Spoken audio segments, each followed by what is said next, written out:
My name is Trevor Cano, and I am the Director of Special Events at NYU Alumni Relations. On behalf of our NYU alumni team, I want to thank you for joining us for today's webinar, Abstract Art, A Global History, presented by the NYU Alumni Association, the Department of Art History, and the Institute of Fine Arts. Now, before we begin, please know that all of us at NYU hope you and your family are safe and well in these unprecedented times. And in light of the current global crisis, we have moved our programming online and are thankful you have chosen to join us and continue learning from the collective knowledge of our NYU community. The NYU Alumni Association represents over 500,000 alumni all over the world. On average, we host nearly 700 events annually to connect you with your alumni community and NYU. Make sure to check the NYU Alumni website and social media platforms to keep up to date with all our events and programs. If you have any questions during today's program, please enter them in the question and answer box on your Zoom screen. We will get to as many questions as we can at the end of the program. Thank you again for joining us. Now I'm delighted to introduce Professor Edward J. Sullivan, Deputy Director of the Institute of Fine Arts and the Helen Gould Shepard Professor in History of Art at the Institute of Fine Arts and College of Arts and Science, who will be in conversation today with Pepe Karmel, Associate Professor of Art History. Edward, take it away. Thank you very much. Good morning, good afternoon, good evening, wherever you happen to be in the world. I am Edward Sullivan. As Trevor said, I'm extremely pleased to be with you. I'm, of course, the minor attraction in this dog and pony show, and the main star is my very longtime friend and colleague, Pepe Karmel, and we are here to celebrate the publication of this extraordinary book that has just come out. It is, in fact, a beautiful object, a beautiful artifact. It gives great sensual pleasure looking at it when you just browse through it. But reading it, it will make a real impact. His Abstract Art, A Global History. So I have been looking at it, reading it. I haven't read it from cover to cover because it is very dense. It is filled with information. And some of the thoughts that I've had, and I just want to make a couple of remarks before I bring Pepe into the conversation, can be summed up, I was thinking about this yesterday, with 4 words: awe, fascination, jealousy, and frustration. Now, why do you think I would include those words? Well, awe, first of all, of the amount of knowledge that is present in this publication, and fascination because of the breadth of the inquiry. This is not just your normal textbook or coffee table book under any circumstances. This is a groundbreaking, path-breaking life achievement that is really one of the most extraordinary art history books I've encountered. And I've read many, obviously, in my long career. So why the 2 other of the 4 words, jealousy and frustration? Well, this is time for self-reflection, as we always think about now in the era of the pandemic. And so I finally realized that, yes, Pepe Karmel is a lot smarter than I am. And that's just fine, because he's produced a brilliant object and a brilliant study. And frustration, it's because I want to read volume 2 now. And it's going to come, I'm sure, because the stimulus that everybody will have reading this will put pressure and demand on my dear colleague, Pepe.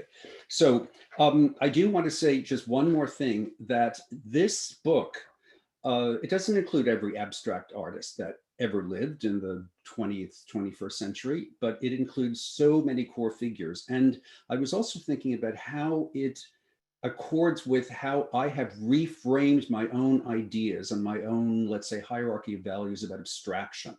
And I was then thinking about some of the museum moments that I have had over the past, 10, 15 years that really accord with the way that Pepe has structured his book, and some of the artists themselves are there.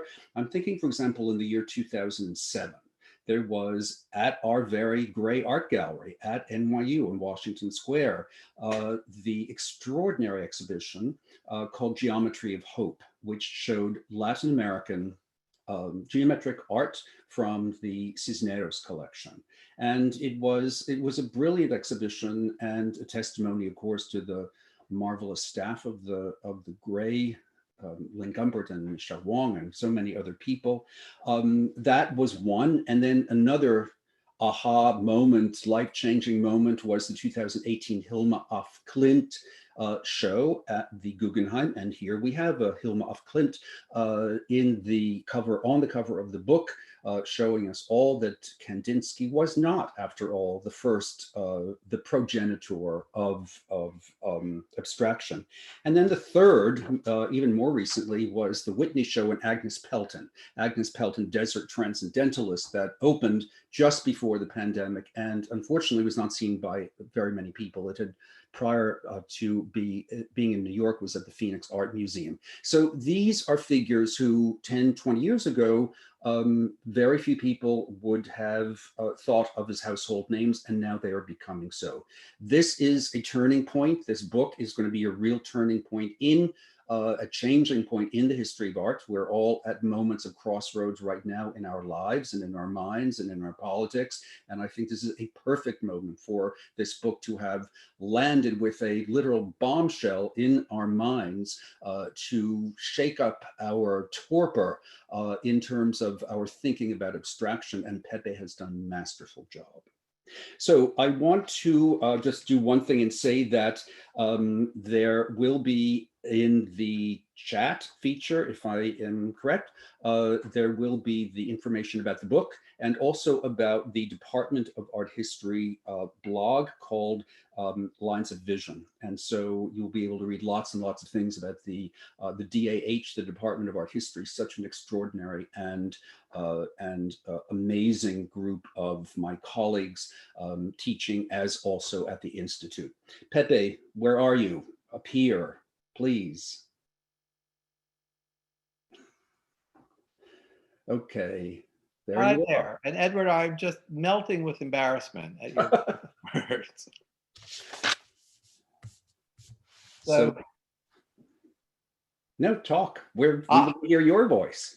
Okay, so first I want to say thank you for agreeing to do this conversation. In a moment, I will explain why it seemed so important to me to make this a conversation. I thought it might be useful to give a little background here on the genesis of this book. About a dozen years ago, an editor came to me and said, would you be interested in doing a book on abstract art? And I thought, sure, why not? Having no idea what an immense project this would turn into. You know, my primary experience with abstraction up to that point had been working on the Jackson Pollock show at the Museum of Modern Art, right? The good fortune to co-curate it with Kirk Varnado. That kind of reinforced, you know, a conventional view of abstraction. I mean, it was a great experience, but, you know, one of the classics. And so when I was asked about doing a book, I thought, well, how can this be different? How can this not just be the usual litany of, okay, well, there was Kandinsky and suprematism and the style and you know, geometric abstraction of the 20s and 30s, and then there's abstract expressionism and minimalism, and it's round up the usual suspects. I don't know, you know, I don't want to do that. That's just not going to be interesting. And two things pushed beyond that. One was the fact that the conventional history of abstraction came to an end in 1970, you know, and I thought, well, hey, it's 2008 or whatever year it was at that time. There's been a whole lot of abstract art since then, and this is a story that needs to be told. But the other thing that had changed is exhibitions like the ones you just mentioned, Edward. Exhibitions in particular of Latin American art. And Trevor, if we could go to the next page, please. This show in particular made a big impact on me. And I was very impressed, in particular, again, Edward, by your essay in this catalog. And I realized that there were whole vistas, whole chapters of abstract art that somehow I had never learned about in school, in graduate school, or really even in my professional career as an art historian. That, you know, there was this narrow little history of abstraction that was the official version. And then there was all this other great art that wasn't making it into that story. So in addition to wanting to tell the story of the last 40 or 50 years of abstraction, I realized I've got to find some way of telling the story differently, of bringing in all this great art that's not included in the narrative. And so, Edward, this is why I really am hoping you'll have the kindness to say a few words as a kind of opening here. You have been such an inspiration to me. Your research, the exhibitions you've done, and the guidance you've given me when I've taken trips to Buenos Aires or Rio de Janeiro to see abstract art in those places. I was hoping that you could say something about how you discovered this new material. And if you wouldn't mind taking a few minutes to do that, then I'll come back after and say something about what I've tried to do with this. Oh, sure, of course. I could talk for a long time, but we're so anxious to hear more about the book. But and thank you. Yeah, we've had conversations that go back many years, and well, we've gone far beyond the realms of abstraction, but the conversations about abstract art in places like Buenos Aires or Montevideo or Sao Paulo and Rio and other places have been very fulfilling to me. I've been working in this area for a very long time. I wasn't able to study when I was a student because nobody was interested in Latin America really in an academic sense in the places where I studied, mainly at New York University. And so after I did my PhD at the Institute of Fine Arts, I thought, well, I have to do what I really wanted to do since I was a child and I grew up in a family of artists in New York, and I was sent off to school for a very critical part of my youth to Mexico City when I was about 11, I think. Anyway, so I knew I wanted to do something and I wanted to look at abstraction that I had also never heard about. And so I think that it was, well, a process of learning and traveling. And I traveled as much as I possibly could and went to as many conferences and as many exhibitions and got involved with many different projects, a lot of them having to do with abstraction. Actually, the abstraction that was in this exhibition, and I'll just say a word about it in a moment, first came to my attention in the very early 90s because I was there was a large exhibition that ultimately came to MoMA called Latin American Artists of the 20th Century that was curated by the then director of the international program called Waldo Rasmussen. And it had begun in Seville in the summer of 1992 as part of the celebrations of the 500 years encounters between Spain and the Americas. And it was a very large survey show of many aspects of Latin American and what we would call today Latinx art. And Waldo asked me to write the entire catalog, which I did. I don't know how I had the nerve to do that. But so a lot of the artists, including the artist who's on the cover of this book, whose name is Tomás Maldonado from Argentina, from Buenos Aires, was present. And that led me to return to Montevideo, to Buenos Aires, cities that I had long associations with and many friends with and so it developed from there. And this concretely, I don't mean to pun, but this is an exhibition that actually preceded the show that I mentioned earlier at the Gray Art Gallery in 2007. It opened, and I can tell you exactly the date, September 11th, 2001. That was the opening night of this exhibition. Needless to say, there was no opening night. And you, Pepe, must have been one of the handful of people that saw this really amazing exhibition, for which, yes, I did do a catalog. It was, the curator was a brilliant art historian from Argentina, from Buenos Aires, called Mario Gradovsik. And Mario, a long friend of mine, very sadly, who died about 10 years ago, is really one of the principal recording angels, as somebody once said about Irving Sandler, the art historian, who recorded the abstract expressionist and further on movements in American art. Mario was the recording angel for abstraction in the region of Rio de la Plata, which contains Buenos Aires and Montevideo. Actually, Trevor, could I have the next image? And and Mario had written very eloquent books about Joaquin Torres Garcia. I, in 1999, I think, was asked to do a book, which I did, about the brilliant Argentine artist who I think is really one of, this is Emilio Petrucci, shown here with a drawing, part of a series that he did when he was living between Milan and Florence, Petrucci being the child or son of Italian immigrants to Argentina, went back to Argentina and studied for a number of years and absorbed Cubism and especially Italian Futurism. And then later in conversation with artists, conversation figurative or real, with people like Torres Garcia, who himself had spent years, decades living in Paris and elsewhere, communing with Piet Mondrian, and he lived in the same building as he did at one point. So these were artists who then return, because this whole story has to do with transatlantic border crossings and Latin Americans going to Europe and the Europeans going to New York and then to Buenos Aires and Sao Paulo. And so constructivism, which we usually think of as a 1950s phenomenon in Brazil, has really as its beginnings in this part of South America in the 30s, when Torres Garcia goes back to Uruguay after a very long period of time.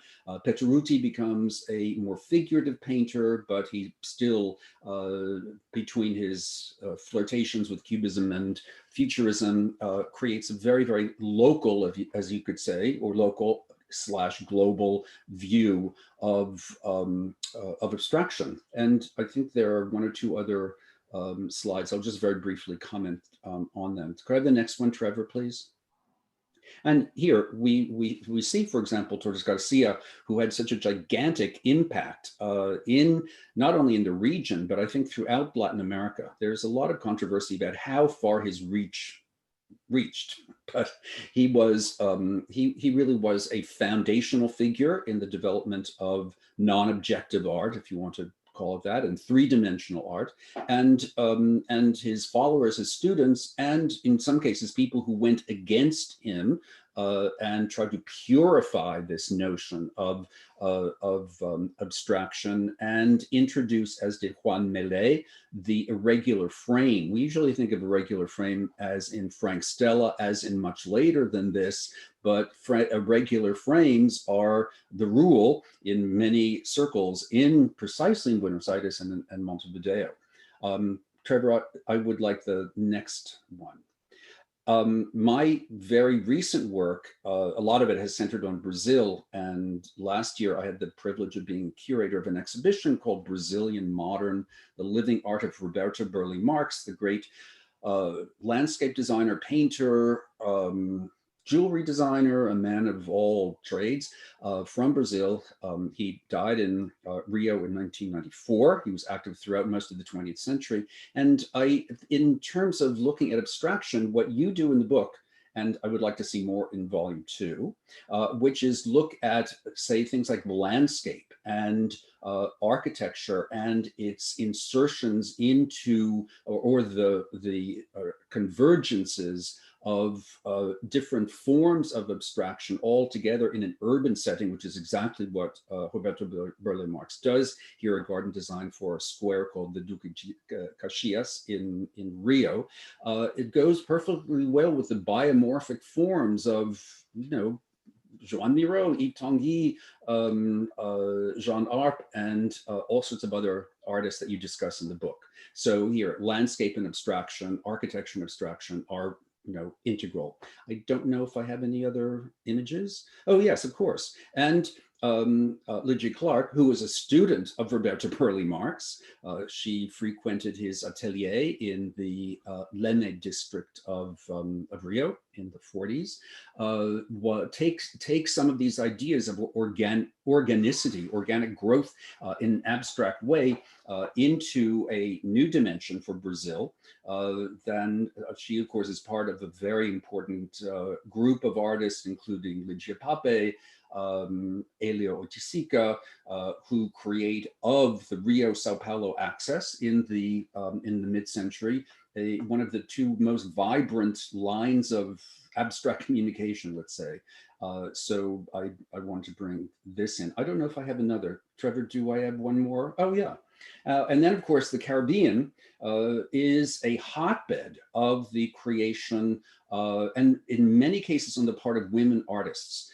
You think of artists such as what I call semi-abstract artists like Amelia Pelaez, who was a foundational figure in not necessarily abstraction per se, but if you read Pepe's book, the ideas about what abstraction is are completely turned on their head, or old ideas. And I think we could look at Amelia Pelaez and certainly look at Carmen Herrera, who was from Havana, went to Paris, and then of course came to New York, and she's still very active at age 105, had her Whitney retrospective in 2018, I think. And then Lolo Soldevilla, who is not so well known in the United States, but I think conversations in something like Celestial Chart, which feeds right into one of Pepe's chapters, is in brilliant dialogue precisely with people like Kandinsky or like Af Klint. And so right here, looking at these things, the barriers fall away. Carmen Herrera, a great friend of Leon Polk Smith, for example, in New York City, in dialogue with her other friends such as Ellsworth Kelly, and blending into what is truly a global whole that you dissertate about so successfully and so beautifully in your book. I don't know if there's another slide. I put these together ages ago.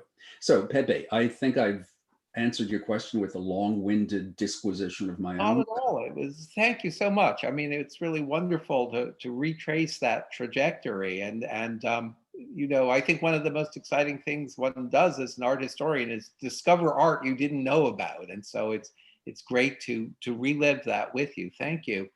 So when I started work on this book, or as I worked on this book, I found myself confronted with this challenge of this story that Edward has just outlined, and a few other stories like it that radically expanded the history of abstraction.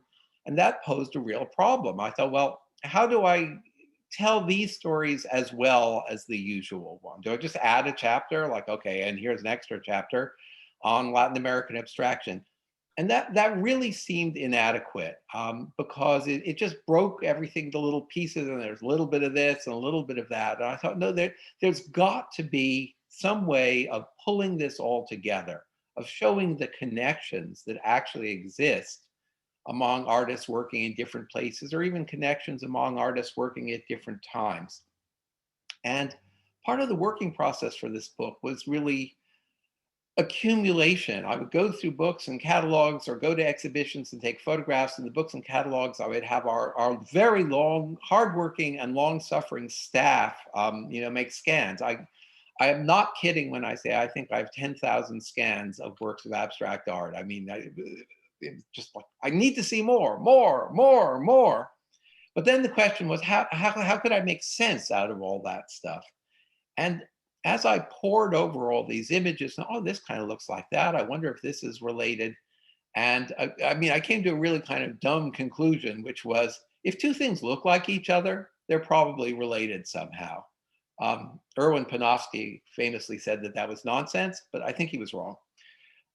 So I began to have the feeling as if there were a kind of abstract unconscious in 20th and 21st century art.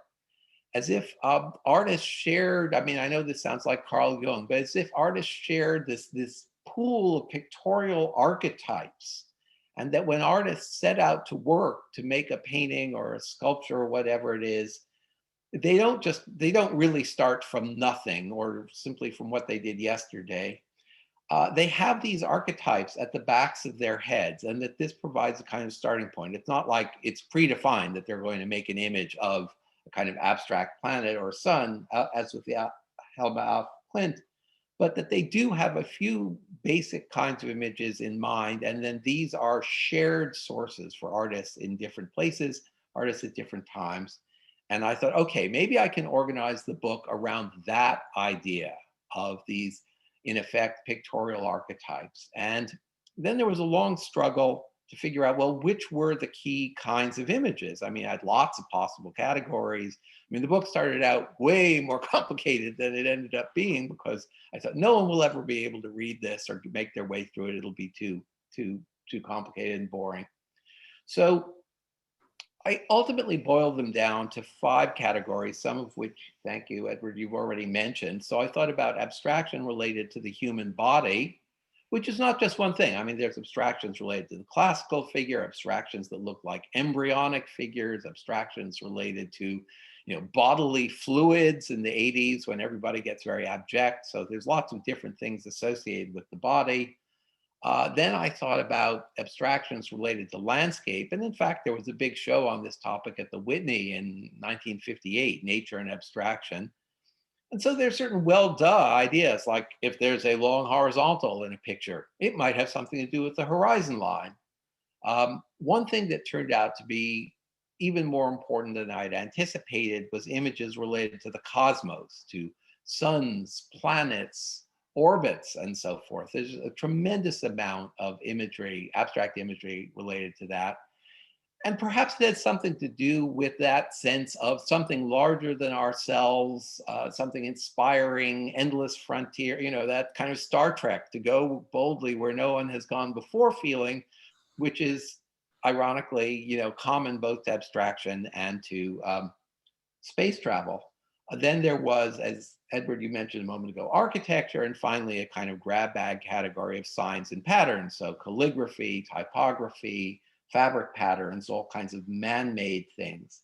So the final piece of the puzzle was, how should this book be organized? I mean, I had various ideas for chapters that would be thematic, but then I had a wonderful, wonderful editor at Thames and Hudson named Sophie Thompson. I thought she was great. I thought she was amazingly talented. And apparently somebody else did too, because she's now been promoted to CEO of the company. So I'm really happy for her and kind of sad for myself that I don't get to talk to her that much anymore.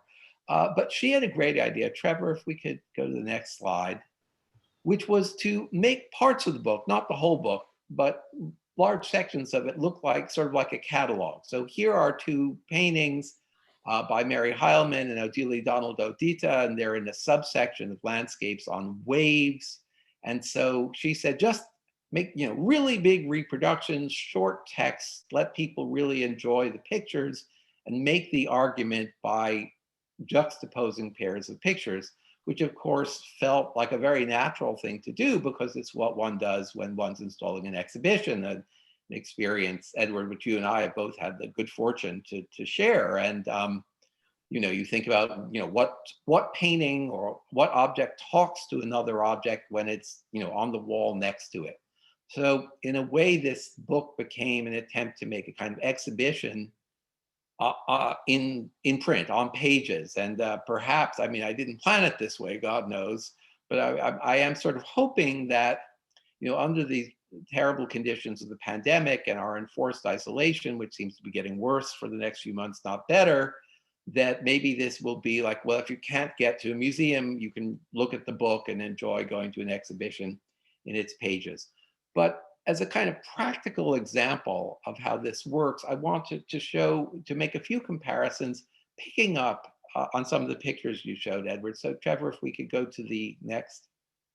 Thank you. For instance, the Petaruti is not in my book. I mean, might have been. I could basically pull out every single illustration in the book and replace it with another one to make the same point or a different point. So Edward, you're not far off about volume 2.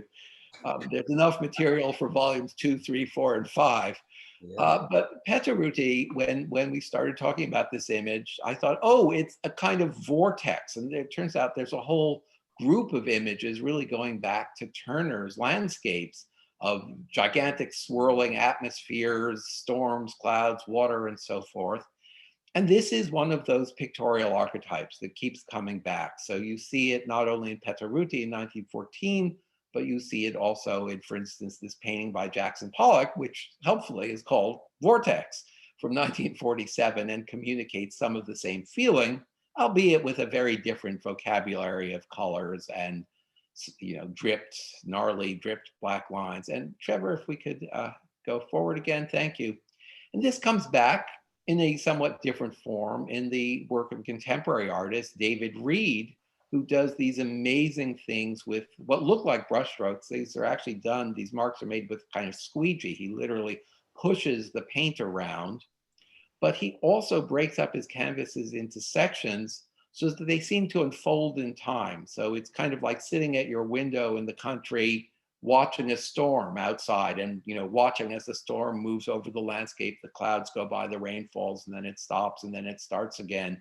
So there's an extraordinary sense of time and events unfolding in Reed's painting. Trevor, if we can go forward again, thanks. And then similarly, looking at the Legia Clark, I mean, Clark's sculptures of this type have a strange dual status. On one hand, they're all collectively known as bichos, creatures, and that's because they're jointed. And in fact, they invite the viewer to pick them up and play with them. I mean, they actually move. I mean, Edward, you know better than I, now that they're famous art objects, you can't do that with the originals, but when you go to exhibitions, often there'll be the original in a vitrine and then a duplicate nearby, which you can physically engage with. So there's this sense of a living creature. But also in a lot of her work, there is a cosmic element, which I think she got from Max Bill, who was a great inspiration. Edward, this is something I learned from you, that Bill was a great inspiration for artists in Brazil and elsewhere in Latin America. And so this work has this second title of sundial, and thereby evokes the image of an armillary sphere, one of those sort of 18th century objects with the circles going every which way, tracing the way the stars and the planets move. Let's see if we could go to the next, please. Thank you. And once again, I believe this is a kind of pictorial archetype that keeps on coming back. So in this more recent painting, in this case, rather than sculpture by David Rowe, a contemporary American artist, there are these concentric ovals that, at least to my eye, give a very powerful sense, say, of planets circling the solar system with this gorgeous golden illumination of the sun, filling up the space, and a little bit as with David Reed, because this is really three canvases, a sense of progression, a sense of time, as though you were watching the planets move with the illumination of the sun behind them. Okay, Trevor, if we can go forward once again.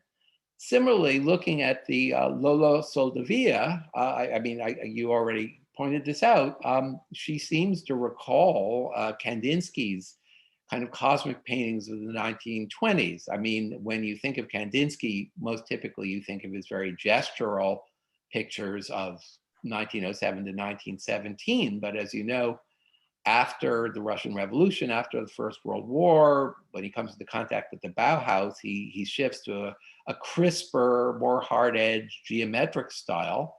But his subject matter also changes. The earlier Kandinskys are mostly abstracted landscapes, but in the 20s, he gets interested in the cosmos, which is a theme he shares with, say, Laszlo Moholy-Nagy, who's his fellow instructor at the Bauhaus. And you get wonderful pictures like this one of several circles.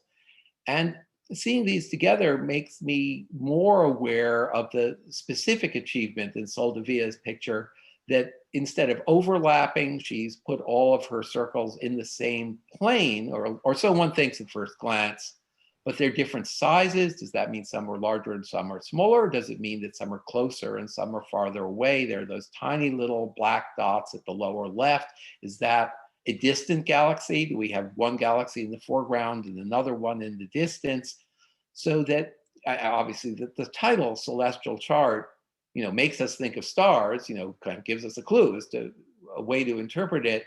But then the painting itself plays with space and raises questions about the ways in which space, pictorial space, might also be cosmic space that are different from those in Kandinsky.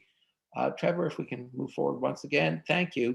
And this theme again persists right up into the present with this extraordinary work by the contemporary African-American artist Adam Pendleton, Black Sun, which in this case is actually inspired by a drawing by the jazz composer and orchestra leader Sun Ra, who was interested in ancient Egypt and sun mythology. So there's a whole deep historical side via Sun Ra. So in effect, Pendleton is quoting Sun Ra's ideas about solar imagery, and he turns them into, it's not actually a painting, it's actually a relief made of silicon, which is a very shallow relief. And it has this sort of warm, visibly soft surface. And I want to point out how this really changes our assumptions. You know, normally we think of the sun as white and glowing and bright, and, you know, black is night and cold. Pendleton completely turns that over, and the sun becomes something dark, but at the same time warm and tactile and inviting. And it seems to me quite a miraculous, you know, wonderful transformation. And so starting from this archetype that is, you know, something he shares with earlier artists, he's made it into something that is extremely contemporary and indeed, you know, speaks to the burning, you know, social and political questions of our moment. So I'm going to stop there, having, you know, talked about landscapes and the cosmos, but since we have limited time, I'm going to have to leave bodies and architectures for another day. But so these are some of the themes I've tried to explore in the book, and a little bit of a demonstration here of how I've tried to weave things together, art made at different places and different times. Great. I'm totally convinced. I actually have one comment about a previous slide, and then another question, and then we can go on to our questions from our audience. So when you showed the Kandinsky versus with Lolo Soldevilla, it occurred to me also that both Kandinsky and Soldevilla were very distinguished writers. They, of course, we know the manifesto of concerning the spiritual in art by Vasily Kandinsky as a foundational text for abstraction and for modern art in general. But Soldevilla was also immensely important in her time as an art critic and as an art theoretician. So I was thinking that in both of those instances, the circular forms could almost be read as words or as letters, and since the written word was of such importance to them, and I know that you have a section on the written word, sort of very broadly described, and I think that we might look in a broader sense at some of the examples, not only the ones you showed, but in your book, where conversation and language and communication are veiled in an abstract form, but nonetheless are there. And I felt that immediately once you showed that juxtaposition of the Russian and the Cuban artist. And of course, Russia and Cuba would have an important role in each other's lives in the mid 20th century, but that's something for another discussion. So my final question to you before we go on to our audience is, so I'm sure that I know you had many people that you didn't have in the book, but was there somebody who was just about to make it and then did not and will be on the cover of volume 2? I hope so. Yes, indeed. Funny you should ask me that. Trevor, if we could go to the next slide, please. This is an image I had dearly wanted to include in the book. It's a wonderful Pakistani artist named Aisha Khalid, who works in the neo-manuscript tradition, and much of her work kind of goes back and forth between figuration and abstraction. And this is from a manuscript, a whole series of paintings done on pages called Birth of Venus, where she invokes through the title the Greek myth of the birth of Venus, and of course the Botticelli painting with the nude. And of course, within the history of art in Pakistan and other Islamic countries, there's no way you could depict a literal nude Venus. So her Venus at moments is a clothed woman with a tulip for a head, and then is metamorphosed into this sun-like image of these interlocking spirals making circles, which seem to be moving across the page. It's not one circle broken in half, but it's as if the sun of the spirit of Venus is entering on the left and then exiting on the right. And I just love this work. It turned out, for various pragmatic, practical reasons, not to be able to include it. But yes, if I could ever get this to work and say put it in volume 2, I would be thrilled. I mean, not just because I love the image, but because I think it shows the breadth of abstraction, that it is something that appears everywhere, in not just in Latin America and Europe and North America, but in Pakistan, in all over I mean, really all over the world, in Australia. And so there is this continual sense of excitement of finding new work from new continents. So to that end, I am going to curate, as it were, the questions. We already have a number of very, very interesting questions, and I won't be able to get to all of them, of course. But in your book, there is such an emphasis upon, well, as you call in the title, a global approach. And one of the questions has to do with the role that Chinese artists play in the history of abstraction. If you could comment on that. Sure. Well, the fact is that there's less abstraction in China than in other places historically.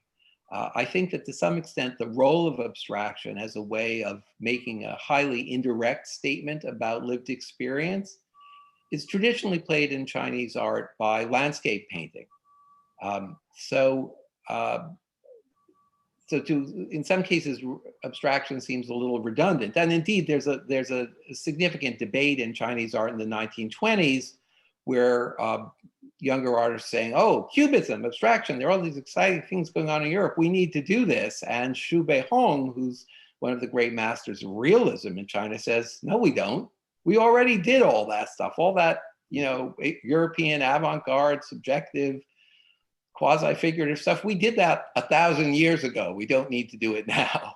But in terms of what there is, as opposed to what there isn't, for instance, the book includes an extraordinary piece of calligraphy by Wang Dongling, which is like, I'm sorry, this is a crude way of putting it, but like a Chinese version of Franz Klein, only with due apologies to Irving Sandler, better.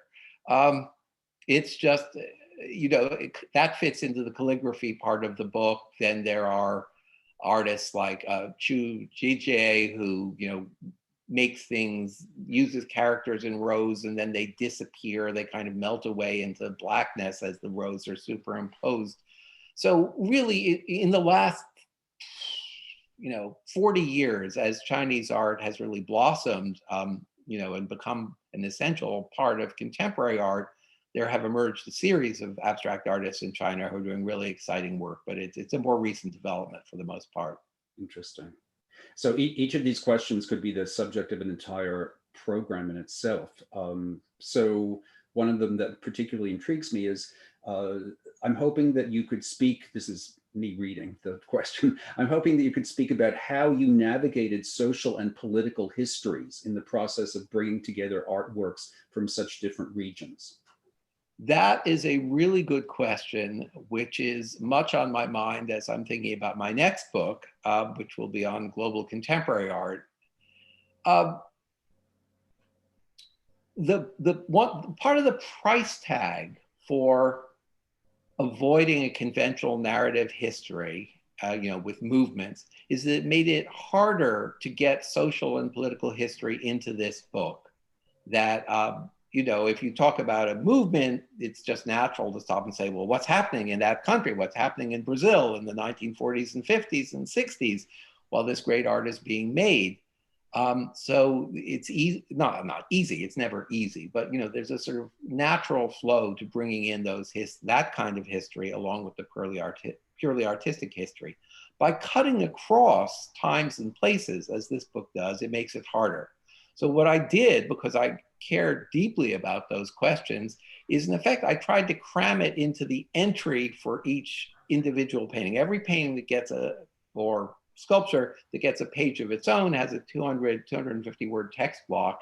And somehow I tried to squeeze history in there along with biography. I mean, they are alarmingly compressed. There'll be, a few lines about the biography of the artist, and then, and then there was a military dictatorship, and then there was economic changes, and, somehow there's a little bit about those issues related to particular work. So I've tried to squeeze it in there, But it was difficult, and there's honestly is not enough of it. And in the next book, I'm going to use some kind of different narrative format to allow myself to say more about it, because I believe it's critical. I mean, there's a general point here that I'd like to make, which is, whereas, you know, the way I was taught art history, and Edward, I think this is probably, I'm pretty sure this is the way you were taught art history at some of the same places, the Institute of Fine Arts, art seemed to have a history of its own, separate from the social and political and cultural history around it. And I just don't believe that anymore. I really believe that tracing history, social and political history is the absolutely necessary foundation for understanding art. That is the primal context for art. I totally agree. So did you see, another question, did you see any interesting patterns pertaining to gender during the process of classification for your book?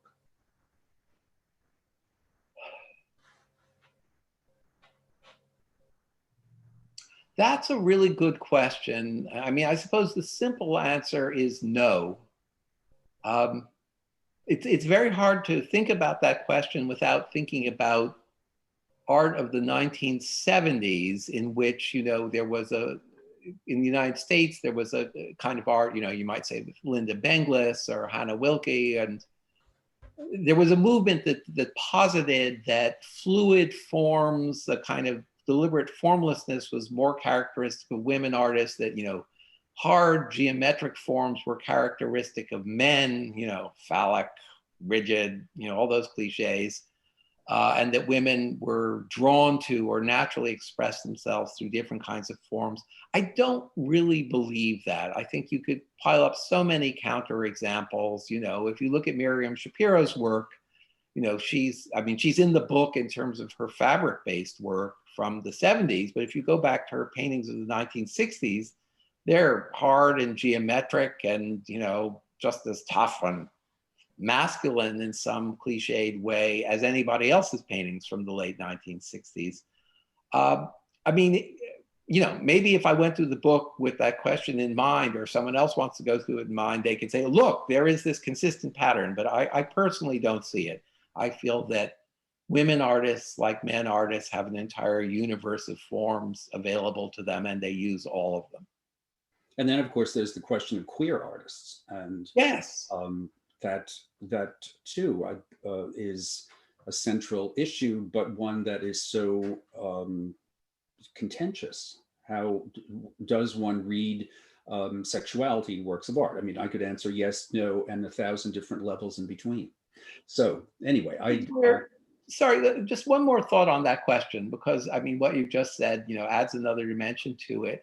This is where getting back to narrative history becomes really essential, because just as with feminist artists in the 70s, you know, you can say at this particular moment, certain kinds of forms were seen as being female. I mean, if you wanted to look at Felix Gonzalez Torres in the 90s, you could talk about, you know, queer art and certain kinds of formlessness or interaction with the viewer. You can make a valid statement for a particular time and place, maybe not for all of abstract art. Yeah. So how would you say that pre-modern abstraction, for example, indigenous arts of the Americas, play a role here? And then how do these local histories fit into the idea of shared sources or an abstract unconscious? That is a great question. And was that Cesar Paternoso who posted that one? No. So Cesar Paternoso. All the questions are anonymous today. Right. Oh, well, he's a wonderful artist from, Edward, I'm going to get this wrong. Where was he from? Argentina, yes. Yes. I'm sorry. No, this is from an equally brilliant, compelling colleague who is from New York. Right.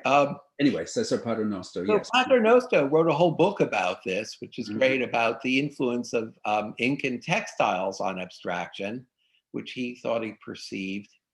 And I mean, you know, one whole chapter or one part of the book is devoted to textiles as a source for abstract art. And, you know, there's a whole group of artists who are clearly thinking about textiles, not always the people you would expect. I mean, like Sean Scully starts out thinking about textiles. So at that nitty gritty level, I think you can point to individuals for whom the prehistory, the traditions of textile design going back thousands of years, and other kinds of decorative design are critical as models for abstraction. There's a different philosophical problem here, which is, what do we mean by art? Anyway, is abstract art is art? Well, what about quilts? I mean, we've learned in the last 20, 30 years to look at the quilts of Gee's Bend and say this is art. It's not just craft. It's also art on par with everything else. In the book, quilting is represented by Rosie Lee Tompkins. I wish I'd been able to fit in one of the Gee's Bend artists as well. So here, there's a kind of psychological work to be done of expanding our notion of what counts as art. And I think if we do that, then a lot of the material, evoked in this question, yes, that belongs in the history of abstract art. We have time for one last question, and I think it comes from someone who has recently made a pilgrimage to Donald Judd's brilliant exhibition, or the brilliant exhibition of Donald Judd's work, in which I think Ann Temkin did the most heroic installation I've seen in a long time. Anyway, the questioner says, do you trace archetypes of minimalism in your book? Yes. There isn't exactly a chapter on minimalism, but there's certainly a number of minimal artists. And funny they should ask, because I'm actually teaching that this week in one of my courses. It seems to me that much minimal art can be divided into abstract geometric forms that in one way or another evoke the body, and those that evoke architectural forms. I mean, for Donald Judd, Rosalind Krauss pointed out, back in the 1970s, that some of his pieces that say have a long horizontal bar and then things descending from it look like, the side of a Greek temple with a lintel supported on columns, or look like a shelf with brackets holding it up. So I think Krauss was absolutely right. I don't often say that, but in this case, I think she was absolutely right. And that there is this architectural side to Judd, whereas, say, Robert Morris, with his vertical column that can also be horizontal, was unquestionably thinking about the human body and the way in which the experience of verticality and the experience of horizontality relate to life, death, waking, sleep, and so forth. So yes, indeed, this is something I'd like to address in an essay or some other form someday, is to go back to minimalism, which has always fascinated me, and rethink it using the critical framework from the book. I wish I could be in that class to hear you talk about it, but you're very welcome. But I'm not, and I think we have come to our time, so I'm going to cede the floor to our host, Trevor Cano, and thank you, Pepe. It was so inspiring and interesting to hear you discuss more about the book, to which I will return as soon as we turn off our microphones. Thank you, Edward, for being such a wonderful interlocutor. I'm really grateful to you for participating, and thank you, Trevor, for keeping this all running like clockwork and keeping us on track. Well, thank you both, Edward and Pepe, for that wonderful presentation and conversation. And of course, thank you to our audience for joining us today and for your incisive questions. We're just at the hour. We wanted to make sure that hopefully everyone enjoyed their lunchtime, presentation today. So we'd like to invite everyone to stay connected with the NYU Alumni Association and with the Department of Art History on our websites and social media platforms listed on this page. Also, you can check the chat for the link to Pepe's book, as well as the Department of Art History's blog. If you enjoyed today's program, we invite you to consider making a gift to NYU by scanning the QR code with your smart device, or visiting our website at nyu.edu/giving. So thank you everyone for joining us today, and have a wonderful rest of your day. Thank you. Bye. Bye, Edward. Bye, Pepe. Thank you. Bye-bye, Trevor. Bye-bye, Edward. Bye-bye.